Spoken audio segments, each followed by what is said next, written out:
Pagod ka na ba? Yung pagod na hindi naayos ng tulog. Yung bigat na kahit ngumiti ka, ramdam mo pa rin sa puso mo. Marami sa atin na araw-araw nagdadala ng mabibigat na mga pasanin. Stress sa trabaho, problema sa pamilya, takot sa kinabukasan, at pagod sa kaiisip.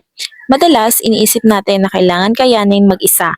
Pero habang tumatagal, mas lalo tayong nauubos. Sabi sa Mateo chapter 11 verse 28 to 30, malinaw ang paanyaya ni Jesus. Sinabi niya, lumapit kayo sa akin, kayong mga napapagal at nabibigatan. Hindi niya sinabing ayusin mo muna ang sarili mo. Hindi rin niya sinabing maging malakas ka muna bago ka lumapit sa kanya. Ang sinabi niya, lumapit ka. Ang yoke na tinutukoy niya dito ay simbolo ng bigat at responsibilidad. Sabi ni Jesus, ang yoke niya ay magaan. Ibig sabihin, kapag kasama mo siya, hindi mawawala ang problema, pero nagbabago ang bigat na dala mo. Ang solusyon ay hindi lang pahinga ng katawan, kundi pahinga ng kaluluwa. Kapag pinagkatiwalaan mo sa Jesus ang bigat na dala mo, may kapalit itong kapayapaan. Kapag tinanggap mo ang kanyang kababaang loob at pagmamahal, may kapalit itong lakas na hindi galing sa iyo. Hindi mo kailangan buhatin lahat mag-isa.